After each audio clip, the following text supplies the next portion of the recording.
Guys, we're going to give that a try again. Not sure how many more things can interrupt our broadcast.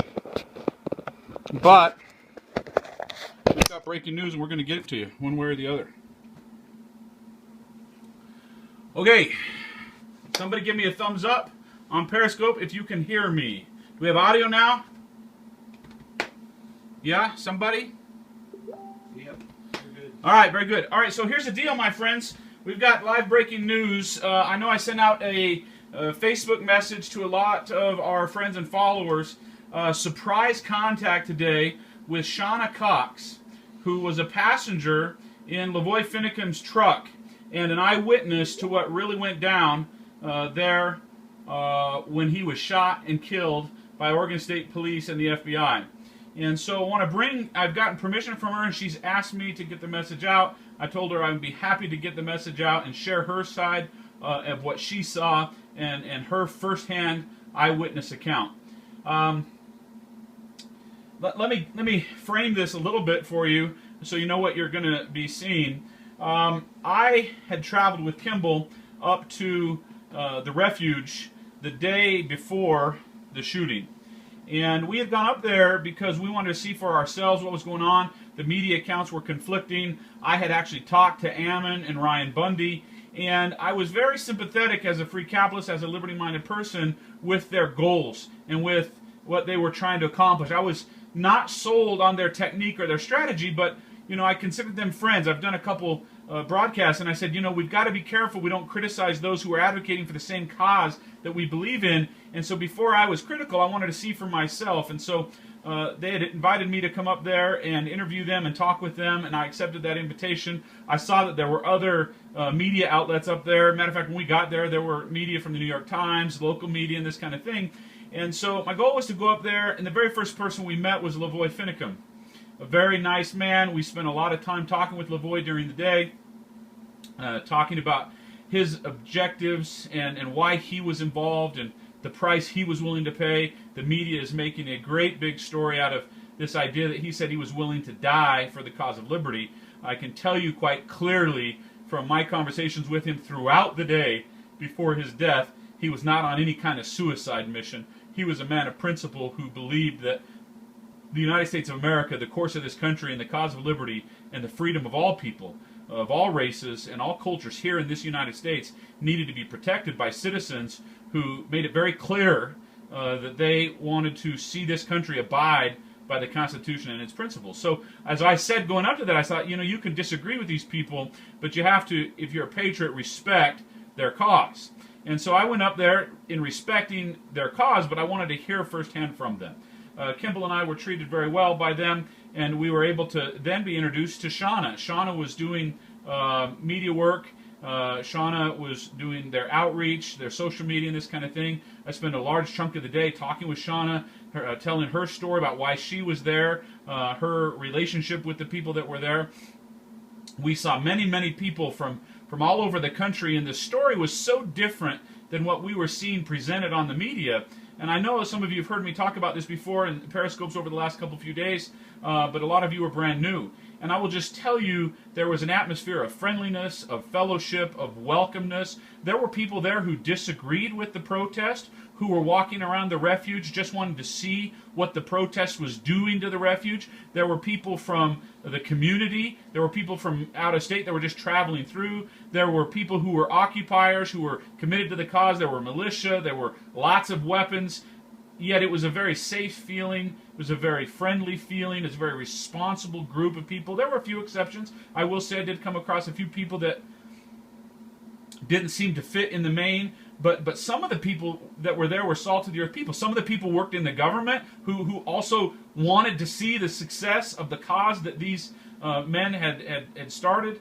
And it was amazing. I mean, we talked to people who had traveled for days to get there, people who had just arrived from Wyoming, people from Colorado, people from California, people from New York, Maine, Florida. It was amazing.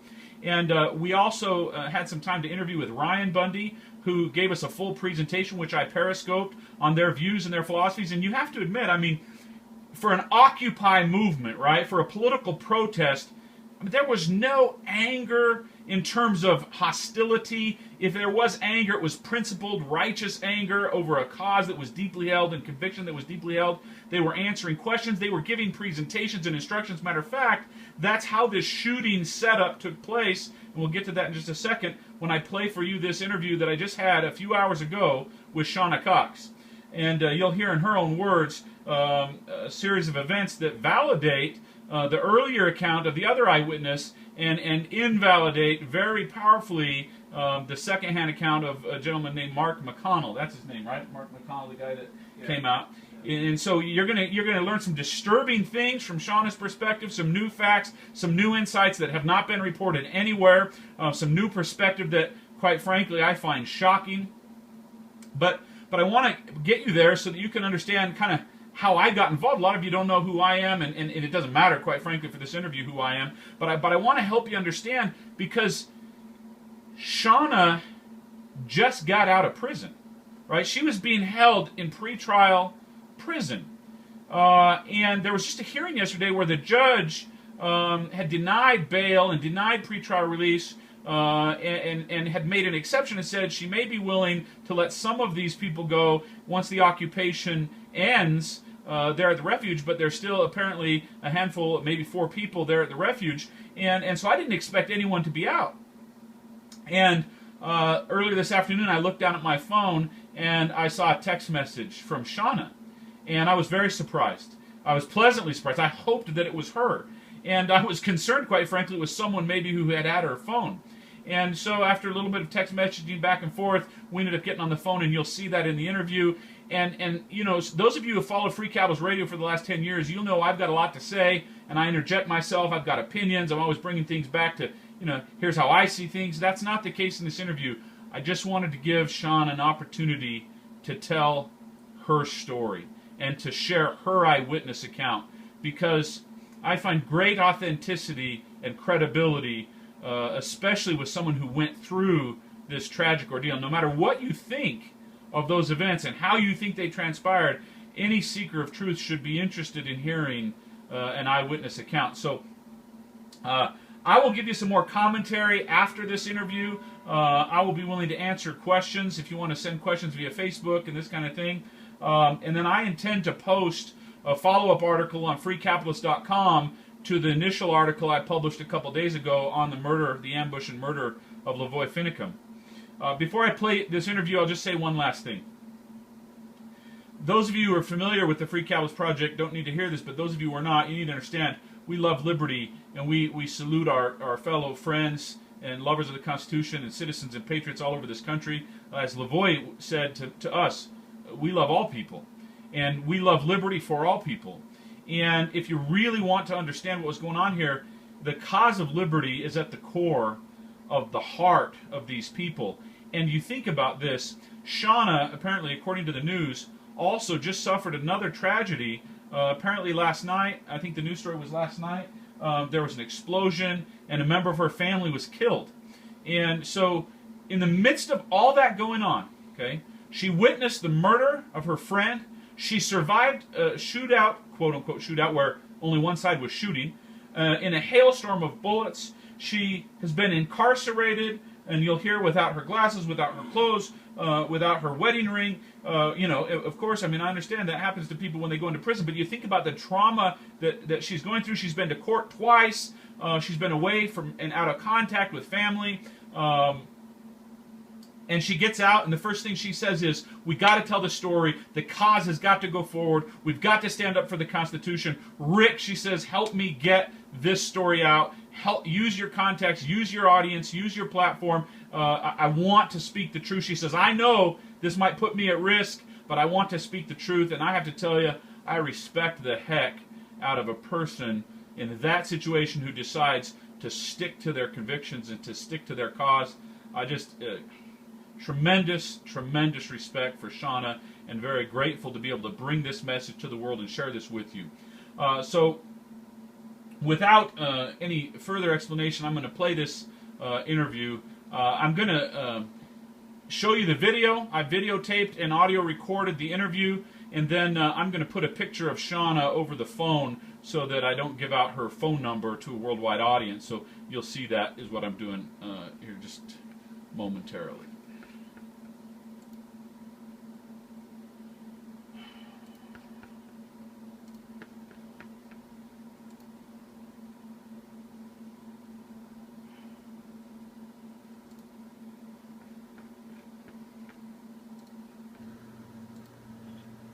Shauna, this is Rick. I'm just going to pause and let you know I apologize for the low audio, and I need to tell you two other things. So you're going to want to turn your audio all the way up. My audio is pretty loud because I'm right next to the microphone. Her audio is on the telephone. So Periscope looks like it's stuck on my... Oh, I see what's going on there. Apologize for that. I'm not an expert video switcher here.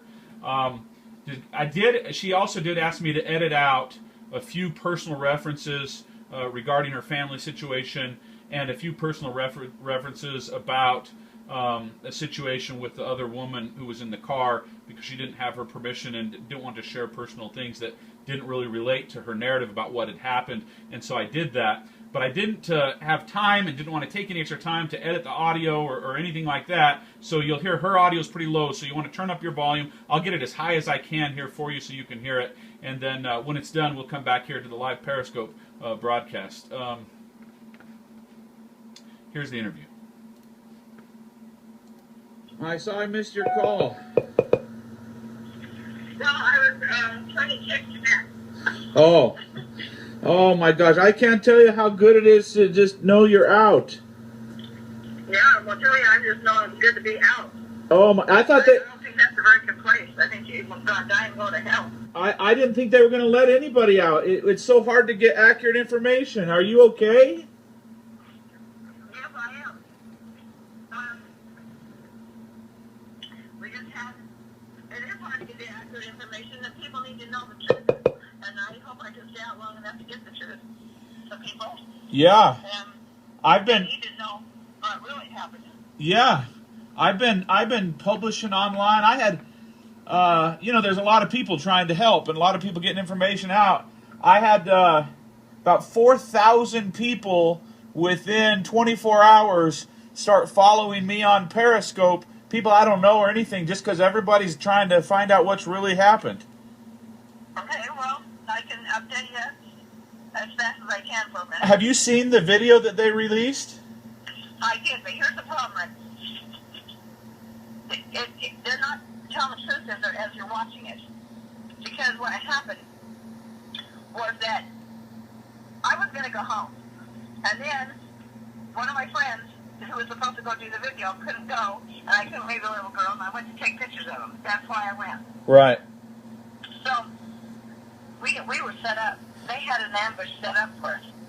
Absolutely. And they set it in the place, the most perfect place. I was on the phone and texting right before that area, and it was the only place that had absolutely no cell service. Right. They had clearly been planning this, and they clearly also had somebody inside because they knew your guys' plans down to the T. Oh, they did, because it was that Mark. Mark did it. I believe it was Mark who set us up. Well, and he's only been there for a couple of days. Tell me how come he's out and nobody else is. And he was in the van with us, and we got pulled over. He's the one that was pushing us all to go together at the same time. We were saying no, we had to send other people ahead, and then us, and then the next ones, and whatever. And so we were kind of in that together. So they knew. They knew. And so when we came up, we came through that. We came first, and we noticed the people there, okay? And I was in the back with Victoria and Ryan Bundy. Right. And Ryan Payne was in the front, and LaVoy was driving in that one. And then Mark was driving the one with Ammon and Buddha. Right. And so as we came through that, we noticed the vehicles. And they said, wow, did you see all those vehicles? And I could see them out the side corner, because I'm in the back seat and I got the camera shell on, so I can't see a whole bunch. But I saw the vehicles. Right. And then they could see them gaining up on us, and then we looked back and Jeep was stopping. Because they flipped their lights on, LaVoy says, "Works out. We're going to beat the sheriff." You know, so he's heading out, and Ryan Payne's telling him, "No, dude, you need to slow down." You know, he said, "Slow down. They're gonna, they're gaining on us, and you better just slow down." So finally, he talks LaVoy into slowing down, kind of pulling over. Okay, but did LaVoy LaVoy wasn't convinced that we should stop. When LaVoy said he was going to go meet the sheriff, you mean the sheriff of Grant County, or is that what at that meeting? Okay. Grant County, that was the meeting. Okay. Okay. So he reaches out. So Ryan Payne, they pull up kind of behind us, and Ryan Payne rolls down his window, and he puts both his hands out the window, and they shoot at him. And they hit the mirror down. I thought they hit his wrist, okay, because he has that bracelet thing on. And I thought they hit him and jerked his hands back in, and oh my God, because he had his hands out, but he just went. It was not good. Wow. And so then finally, the word is going to take off, and Ryan says, no. And so he jumped out of the car. Well, Victoria says, I'm not getting out. And I'm going, I'm not getting out. They're shooting at us. Why did Ryan jump out if they were shooting at him? Well, I don't know, because I guess he wanted him to, because he said they mean business or something, and that's why I got out. Right. And then they took him immediately and arrested. And took him out, arrested him. Yeah. Wow. And so then, LaVoy says that they said something about let the women out, and that's why he's stalling. He says, you guys can get out if you want to. Well, couldn't really. The door was locked. But I could have made him, except for Victoria said, I'm not getting out, and I'm not about to leave her. Right. That's my mother instincts kick in. Well, and she didn't want to get. She's 18 years old. This paranoid. She's not wanting to get out because she was afraid? Oh yeah. And so she said, I'm not getting out. So we did. He said, and so he just said he didn't get it. So we slid down to the floor. I said, how far do you think you can make it, LaVoy, without them shooting out your tires? And he was yelling at them at that time, too, by the way. He was yelling at us, we're going to see the sheriff, we're going to see the sheriff. And so when we got down there, and we were down low, then they're yelling, video this, boy, turn my video cam on.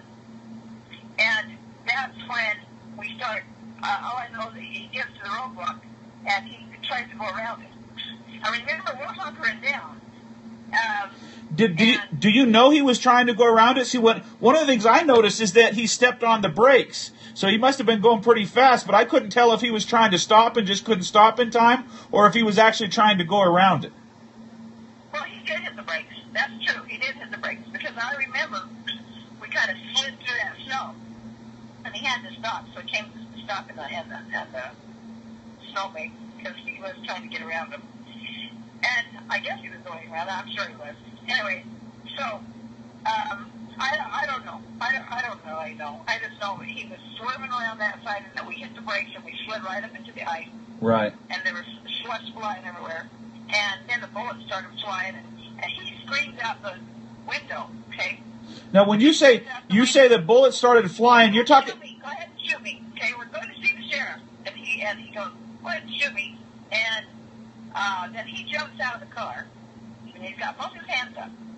And then we can hear all the shots are going off, and they're shooting, not just him, they're shooting our windows out. They're shooting everything. We can't get out of the vehicle. They're bullets, everything's whizzing, okay?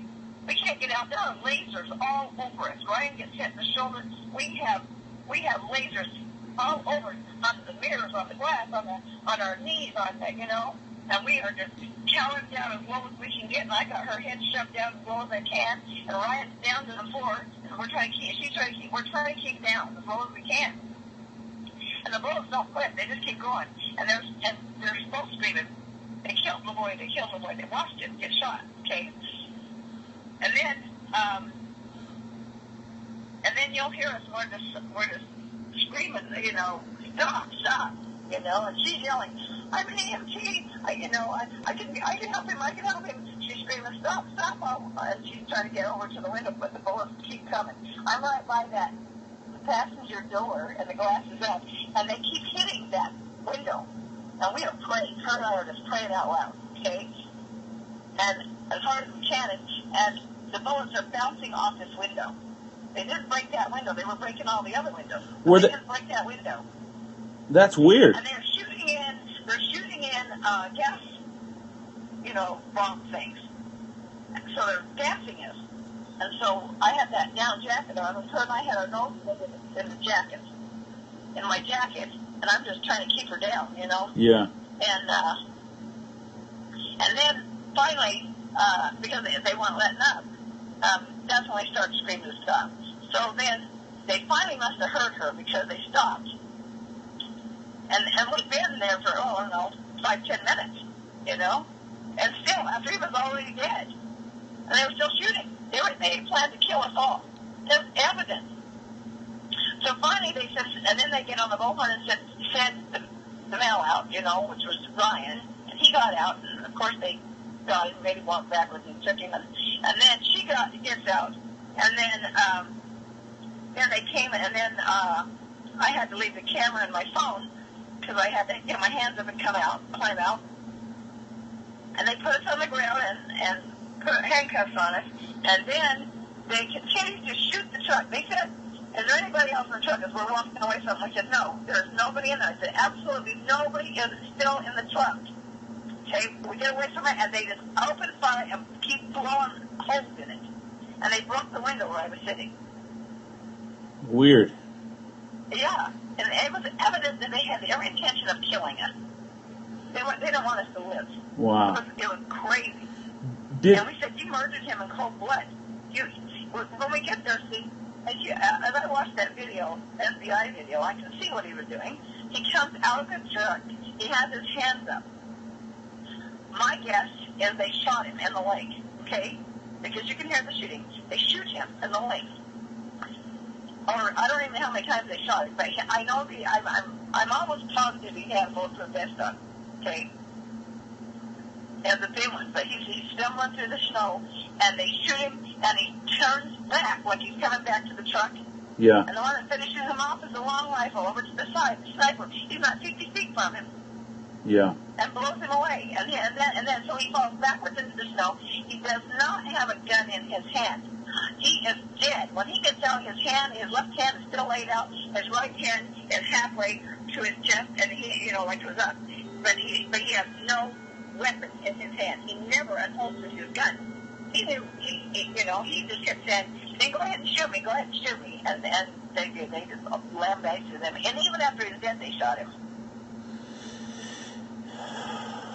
It was a nightmare. And I said to the girl, to Victoria,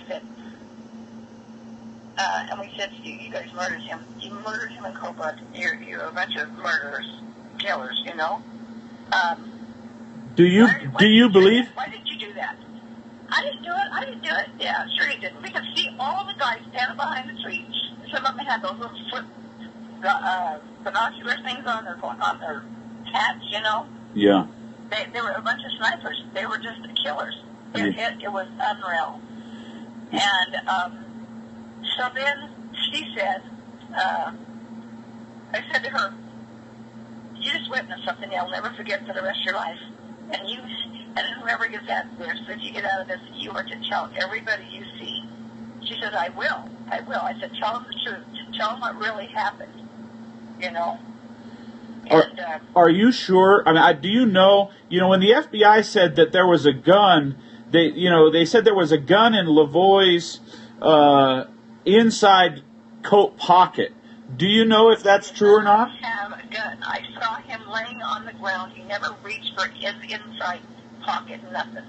He had a pistol strapped to his hip. Why in the hell would he reach inside for a gun? You mean when they shot him, he had that pistol that he normally carries? Because I heard. Yeah, it was on his hip. He wasn't wearing anyway. He did not have a gun. He never had one in his hand. Huh. Yeah, right. Why would he unholster one if they're shooting at him? People have said. If he was going to shoot him, why did he get the gun? Why didn't he get the gun out before he got out? Right. That's what I wondered. Right. I'm not. I'm not. See them all. There's bunches of them up there, all behind the trees there. Snipers. Did he say anything to you before he got out? Did he say anything to you girls before he jumped out? No. He was yelling at them. And what was he yelling? He said, okay, he said, then just shoot me, shoot me, shoot me. That's all he said. Because he... And they did. He was yelling at him. And he had his hands up and he was yelling at him. It sounds... And they did. It sounds to me like he saw that it was obvious they were out for blood, and he was trying to get away so they could get it over with, maybe to protect you guys. I mean, that's speculation, but that's what it sounded like. I don't know. I don't know. Maybe, and that maybe was his thinking. I don't know. But he was damn determined that we were going to get to the sheriff, and when he saw it wasn't going to happen, maybe that's what I don't know. I can't tell you what he was thinking. Wow. But it was horrific. Now, after that happened, did you get a chance to talk to anybody? I mean, that Mark fellow says that he talked to you and that you told him. We did, because here's what happened. They put us in the van. They went out and picked up everybody. So we had all of us were in the van. We got put in first. And then they picked up the other guys as we went down the road. My neighbor stopped and put him in the van. Mark was sitting in front of us. He was a jackass. Let me tell you something. There's this poor girl who just saw murder in front of her face. We were sitting in the back of that truck, in the back of that van, and we were singing hymns. I'm trying to keep her calm down, okay? And we are singing hymns, and as loud as we can, and praying. And I said, all right. It's okay. Anyway, so we pick up Mark. And he starts yelling at her to shut her mouth. And we all turned on him and said, knock it off. She's a young girl, you know. I said, she has to deal with this. You knock it off. Right. Because he kept just coming down on her. And then they take us, and he looks back and he says, I hope my Jeep is still there. We looked back and I said, yeah, your Jeep's there. Which is that more than willing to explain his Jeep cost $60,000, blah, blah, blah, blah. LaVoy's dead, and he's talking about good thing his Jeep is still there. Right. And we had told him what happened. We were telling him what happened. He wasn't there. He didn't see it. They didn't have crap. They didn't even know. We went around the bend before they saw. So he doesn't even know what he's talking about. So we go, and I did tell him what happened. We told him what happened. But, you know, he wasn't there. He didn't see it. Right. So then we get down to, then we all get in the vehicle and we take off. And then, we did take off. We were there for a long time. Hours. They left us there for hours, and they brought in all these guys. It was getting dark now, and I'm sure they were trying to figure out what the hell they were going to charge us now, because they didn't know what, they had nothing to charge us on. Yeah, I know. So I kept saying, are we under arrest? And they said, no, you're just detained. We're just detained. Okay? We're not under arrest, we're just detained. And so we're sitting there for hours. Jeez. And then they finally get us in the thing. And they sent the ambulance. This Randy guy got hit in the shoulder. So they had the ambulance and they worked on him. And then we all go to town and they take you to the hospital. And we all circle in to the hospital. They dropped him off. We thought, okay, that's why they're staying in the hospital room, so they get put in jail in the hospital. That's not what happened. Swung back around, went out of sight of her, and to a rest stop, where all of these SUVs show up. And they split us up, and they put us all in these different vehicles, okay? When they put one in each vehicle, and then they send us off. And I kept saying, where's the girl? Where's the girl? Where's the girl? You know? And finally, we didn't see what happened, but one of the cars turned off and went back into town, like off the road. And so we didn't know, and we were driving 80 miles an hour all the way out here for hours, all the way to Portland. 80 miles an hour in a caravan. And they stopped in one spot and picked up Santilli, because they had him in a different vehicle. They put him in a vehicle, and one other person, I couldn't see who it was at that time. But anyway, so then we got in the vehicles and we came out here, and they put us in, and when we found out, there was no mark. No mark, okay? Why wasn't Mark taken out here? Why does he have his feet back? Why is he on face? How is he out there like this? You know, well, Right. we don't have any idea what's going on. Right. He was the first one to get his story out because they let him go. Of course he was, because he's telling lies. Wow. He didn't tell the whole thing. Yeah. Yeah, he didn't know. He wasn't even there. He's trying to cover himself. He's the one that pushed us to go together. Wow. He was the one that was in the hurry. Wow. Yeah. Wow. Yeah. I mean, it looks pretty bad. In fact, we know that we're sure that he set us up. Wow. They knew exactly when we were coming in, too. And I was on the phone until we hit that area, and then the cell phones went dead. We couldn't call anybody. We couldn't get any.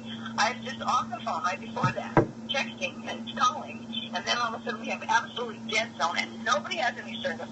And so that's when I had to pull out my camera and start videoing. Now, do you still have that video? No, they took it. They took everything. They took everything. They took my wedding ring. They took my clothes. They took my glasses. They've taken every single thing. The whole world went upside down. I've been trying to make... We still have to fight the fight. Yeah. Okay? We still have to stand for the Constitution. We cannot let it just die. We cannot let LaVoy, you know, I'm a little nervous because I'm speaking out. Because I'm still not out of the woods yet. Right. Because they can put me right back in, and I know that. But here's the deal. I have to get out, and I have to get the word out, and I have to get home ASAP. Yeah. Because if we don't, those guys are going down. So I had to get out, and I have to get help. And I'm working on it. Okay. I'm working on it. Well, we have to. You know, I don't think... I don't want to put anybody in danger. Yeah. Yeah. Because we're talking big stuff here. Yeah. They will use everything in their power to wipe us out. We have to get the truth out, because you know what? If we don't, we're hanging. We all stand together, we hang separately. All right. Shauna, thanks for cluing me in. We've been praying for you and everybody else. And if you... Oh, you know what? That's the only thing that's getting us through. I know, guys, I'm telling you.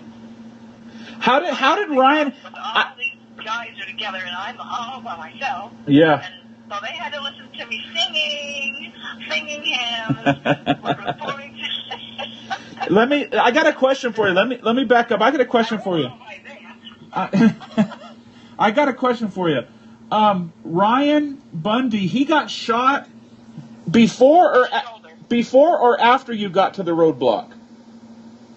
No, after. During sometime, I think it was while we were all hunkered down.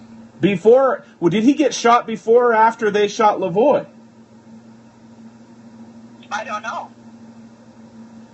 Because bullets were flying everywhere. I don't know.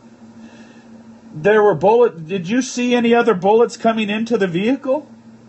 Oh, heck, through the window. They shot them all out. Everything was coming in. We had all kinds of stuff. Wow. They were coming from behind, though. That's why God saved us. Wow. They were coming from behind us. See, they'd already blown out the windshield. I don't even know where they were standing, but they'd already blown out the windshield. Wow. And then they were hucking in the smoke bombs. Do you have any idea? Can you even estimate how many rounds? Or we were talking, you said they've been... Hundreds.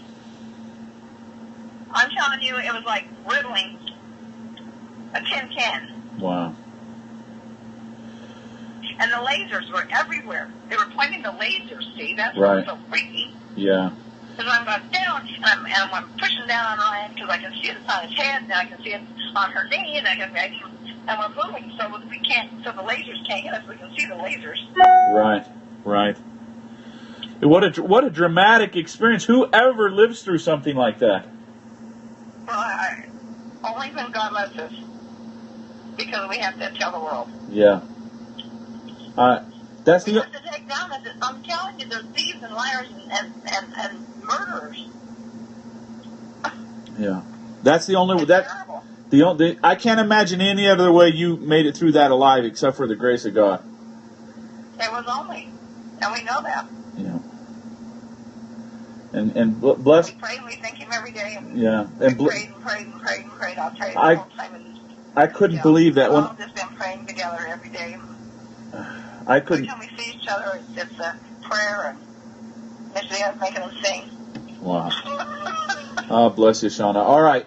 Well, you got my number. Take care. Take care. Okay. All right. Okay. See you later. Bye. Bye.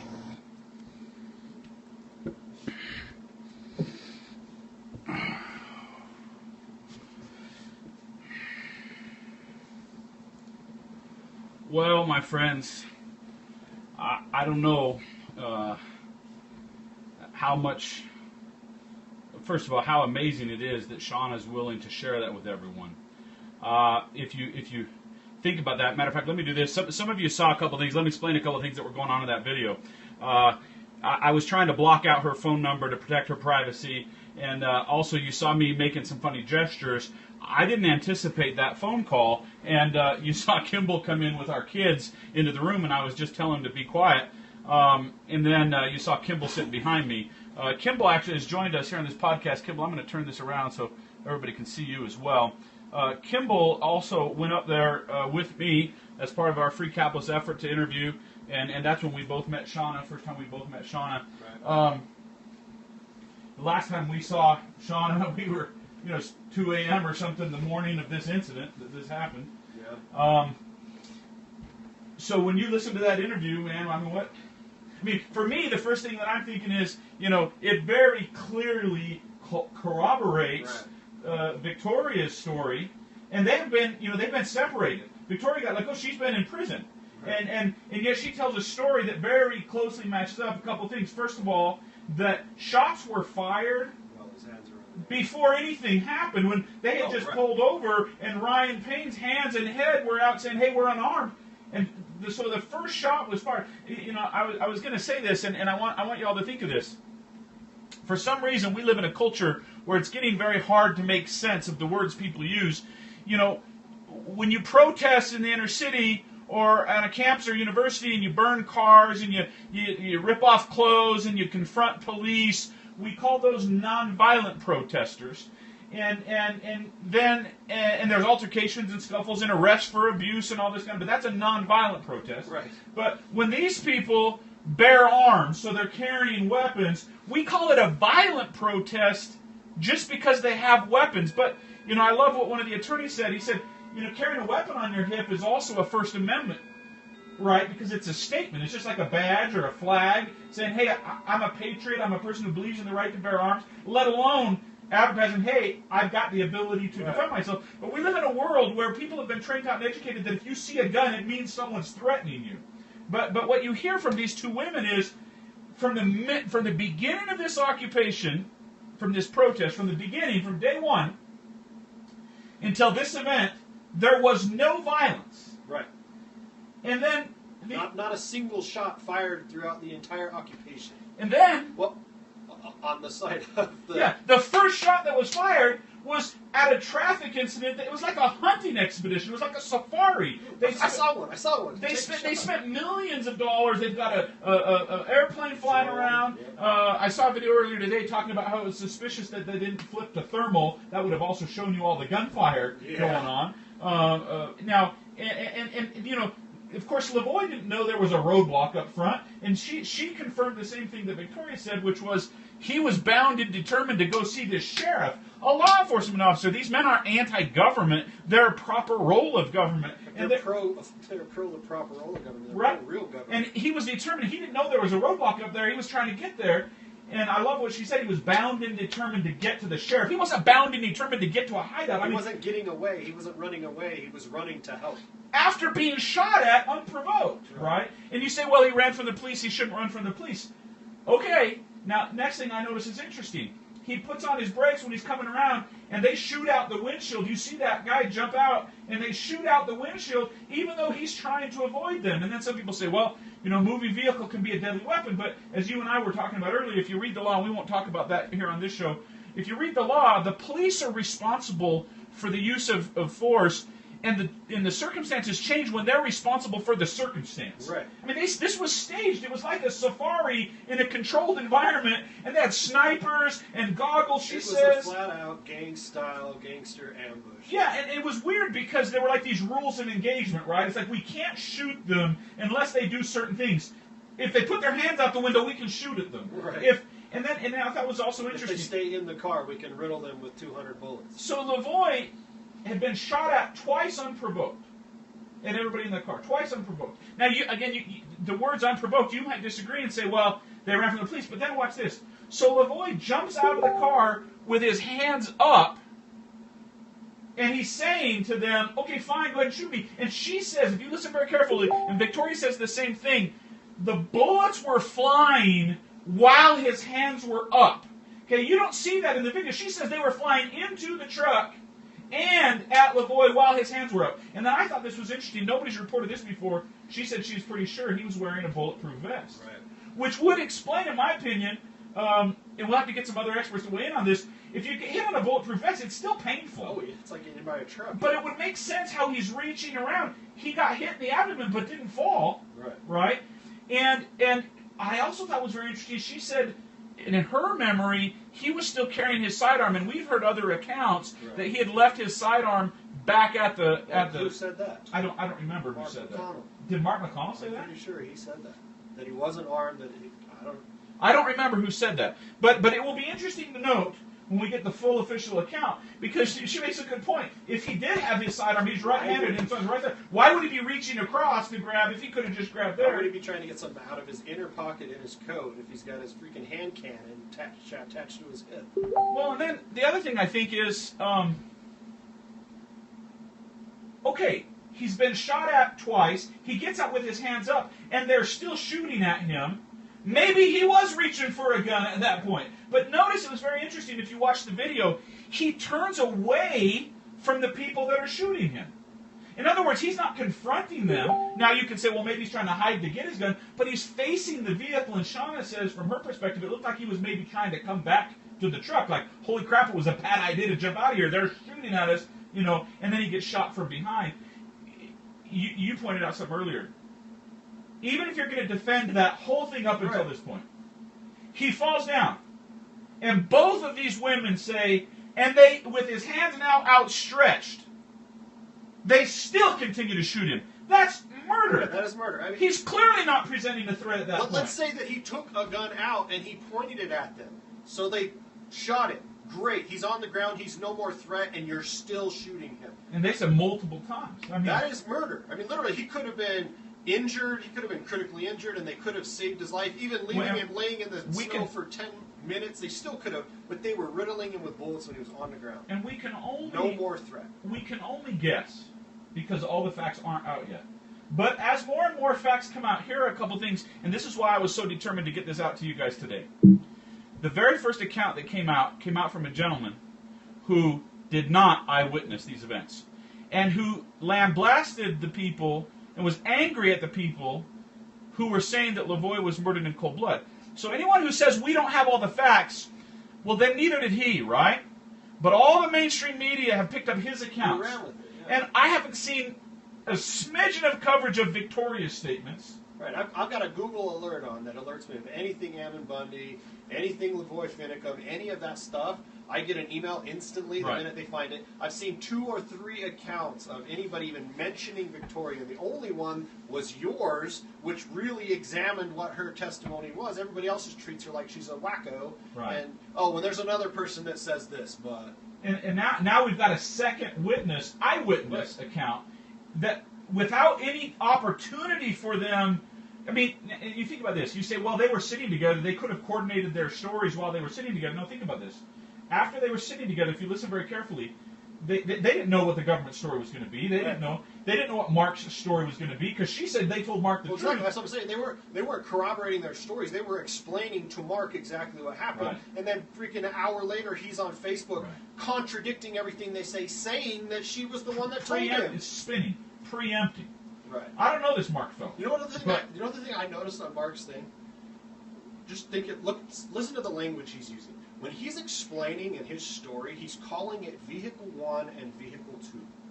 Not my Jeep and LaVoy's car. He was talking like a Fed when they're talking about what the story's going to be. Vehicle 1 took off and this and this. He's speaking like he had been coached, or like he's a freaking Fed. Well, talking Vehicle 1, Vehicle 2, as opposed to my car and LaVoy's car. If you're a friend, if you're in this movement, if you're defending this guy, you're not calling his car Vehicle 1. Well, not only that, he's dead, laying on the side of the road. You've got an 18-year-old girl and other people mourning the loss of their friend. They're singing hymns and saying prayers, and he's saying, shut them up. I want to talk about my $60,000 Jeep. Right. Now, look, he may have another explanation of that. Let me just be clear on this.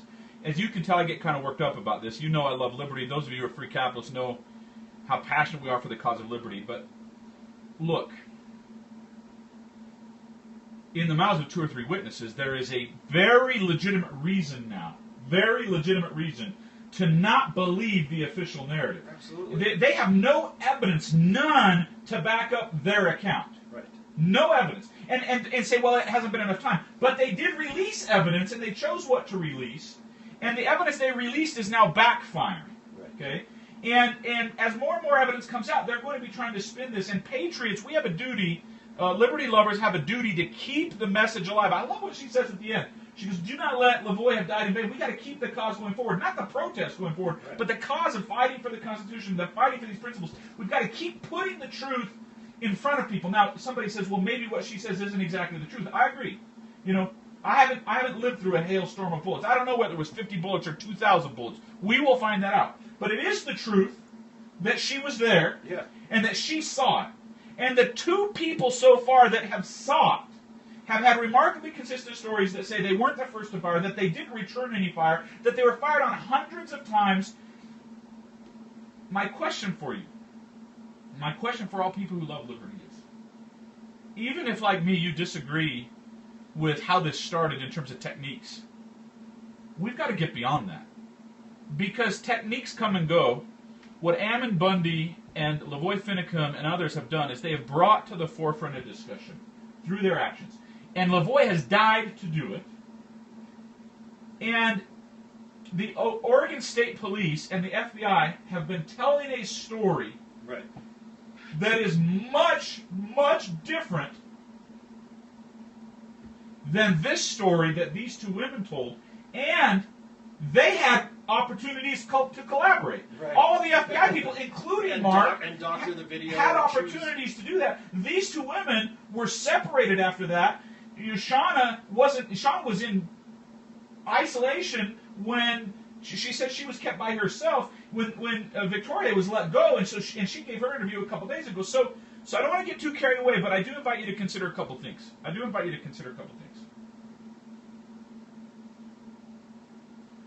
Sheriff of Grant County said in his text messages, and we posted this on freecapitalist.com, he thinks the reason this went down in Harney County is because he knew, the FBI and the Oregon State Police knew he wouldn't have tolerated it in his county.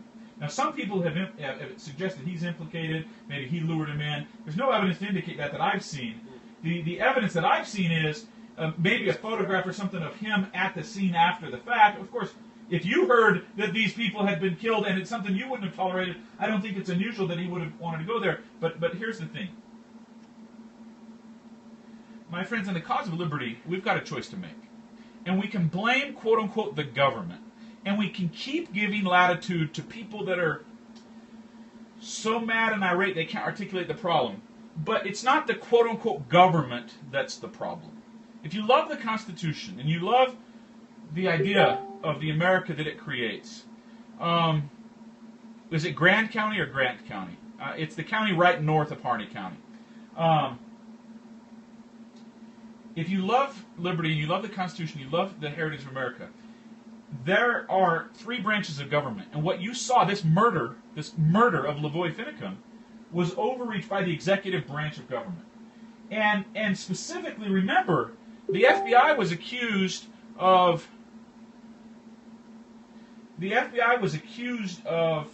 being too lax and waiting this out. And it was the governor of the state of Oregon, the executive, that put pressure and called and whined to the President of the United States and said, these people out at the bird refuge are destroying lives for all Oregonians, right? And it's intolerable, she said. She said it was intolerable. Okay? And it was the Oregon State Police, according to even the FBI, that actually executed LaVoy. Okay? With the help and complicity of the FBI. But just remember, it's when we're mad at the government, we're not anti-government, we're anti-corruption, We're anti-overreach. We're anti-murder, right? And so we want to restore the Constitution. We're not going to wipe the United States off the map and start over. We're going to wipe the corruption out. We're going to wipe the overreach out. And that's what LaVoy was trying to do by going to the sheriff. He wasn't an anarchist. He wasn't avoiding the law. He was trying to go to the parts of the law that enable him to defend himself. Right. And if you'll notice in the news, you'll see the reports of these pretrial detainment hearings. Ammon Bundy's attorney recently said, we're now in an Article 3 court, and we're taking these arguments to an Article 3 court. Remember, my friends, there's a third branch of the government, and as broken as it is, and as frustrated as it is, I know firsthand. And it's funny, I got to say something. I posted an announcement because I thought it was pretty useful to get this information out to everybody. I was a little nervous. We had a little bit of technical problems getting this out here. Our internet kept going down. Periscope kept kicking us off. We've been doing this for a long time. We never have those kind of problems. And I was like, sheesh, are we going to get these people coming to get us? Which, we know is a little bit of a risk. And I've been battling the government for several years, and I know I've taken a risk. Just because getting the truth out is a dangerous proposition in situations like this. But I've learned for myself in my own battle. I was going to tell you. So this guy on the Pacific Patriots website, he says, be careful, this guy's a scam artist. This guy's a scam artist who, you got to be careful. He's telling you to download an app. It's probably a scam. I invented Periscope to scam people. In the freedom movement, we don't need people that are that unthinking. Okay, I've been battling the government for 6 years. I beat 3 indictments, and now I'm still fighting an appeal that the government just won. I know they've tarnished my reputation. They want to create a class of others. If you ask yourself, why is the government doing this? Why would they lie about what happened to LaVoy? Why would they say, well, 3 shots were fired, and not confess that they had bulleted it up? I mean, because the virus is spreading. Yeah, the 2 senators from Oregon are out in the news today saying, man, they handled it properly because the virus was starting to spread. Right. People were starting to understand what they were saying. Whenever a person starts to become a threat to the established order, don't be surprised when the government, particularly prosecutors in the executive branch, start to overreach and try to paint them as other. That's what they're trying to do. They call these people militants. Funny thing, they didn't ever shoot anybody. Right. The only people that fired any bullets, and reportedly hundreds of them, was the government. And the most armed people never fired any bullets until the end, and then the most armed people were the government, and the Oregon State Police and the FBI. But we call them militants. Do you know what a militant is? Like, if you exercise your Second Amendment right, and you have a gun on your hip and you're protesting, the governor says you're a militant. The blood of LaVoy Finicum is on Oregon Governor Brown's hand, first and foremost. Second, it's on the Oregon State Police, and third on the FBI. Now, what are we going to do about it? Well, remember, if we abandon the government, then we can only resort to force. And you just saw what happens. This is the most powerful militaristic force on the planet. We are not going to outgun the United States of America or any state in the Union. We are not to the point of a shooting war. We've got to clean the government. It is a tremendous undertaking. But an Article 3 court is tremendous. I like what Jason just said on Facebook. He says an Article 3 court saved his life.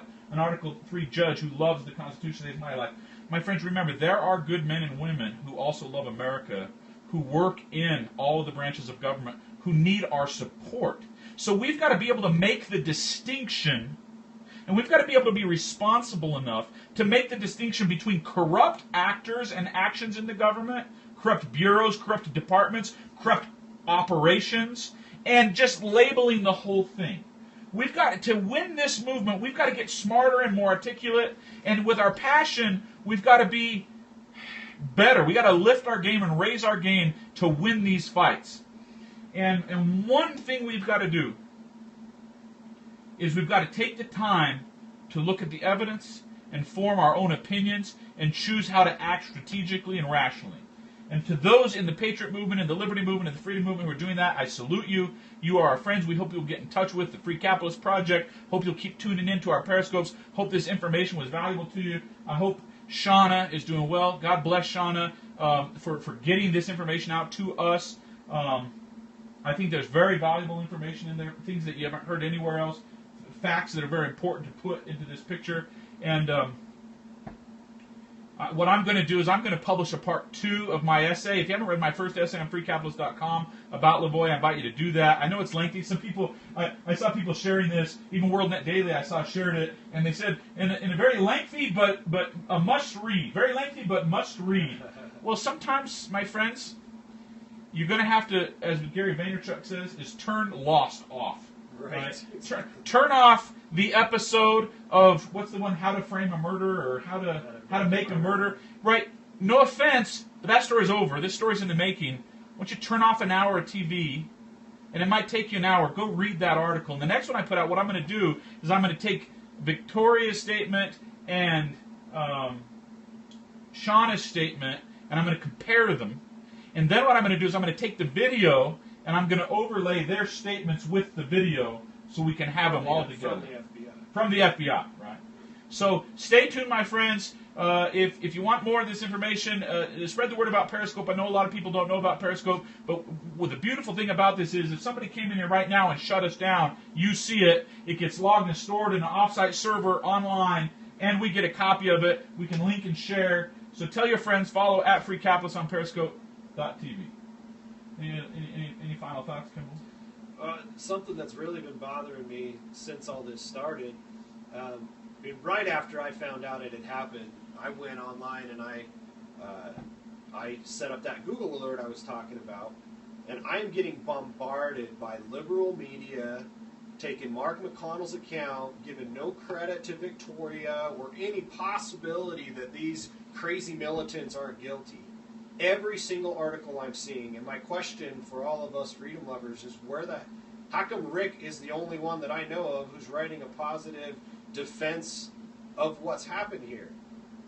I'm not seeing it anywhere. Newsmax, nobody.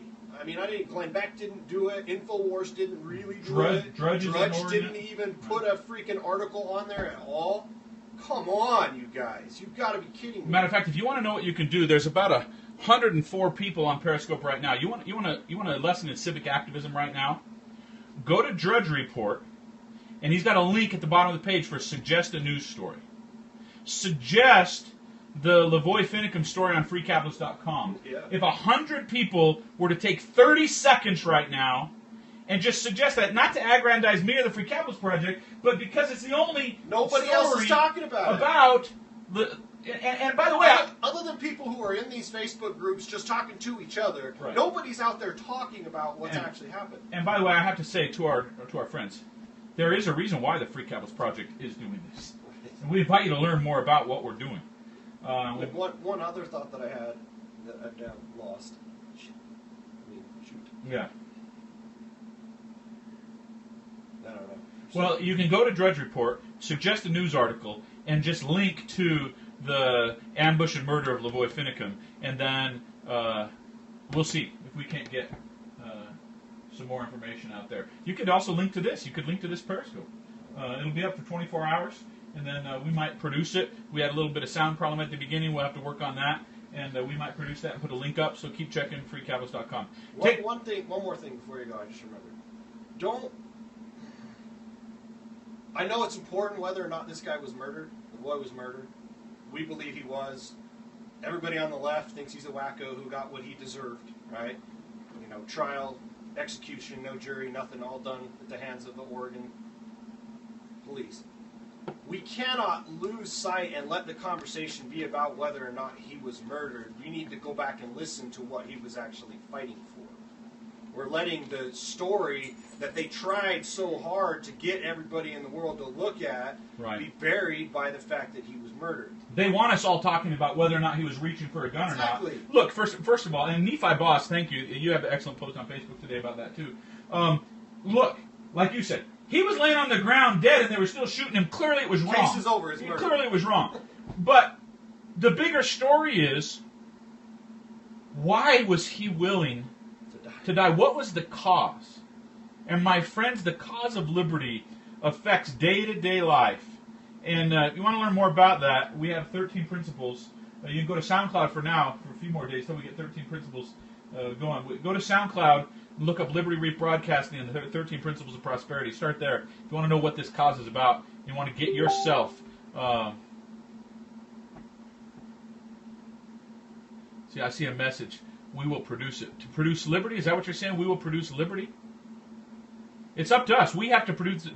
The Constitution is not going to be saved. Produce your recording. Well, the Constitution is not going to be saved in Washington, D.C., my friends. It's going to be saved by people in their homes. People who live their lives based on principle and who are willing, if need be, to stand up no matter what the cost. So, with that said, we will produce this broadcast. My wife just said, who is the official producer, she just said we must produce this broadcast. So we will do that. Warm regards, my friend. Tell your friend to follow @FreeCapitalist on Periscope.tv every weeknight, or most weeknights. We're here at 10 o'clock Mountain Time.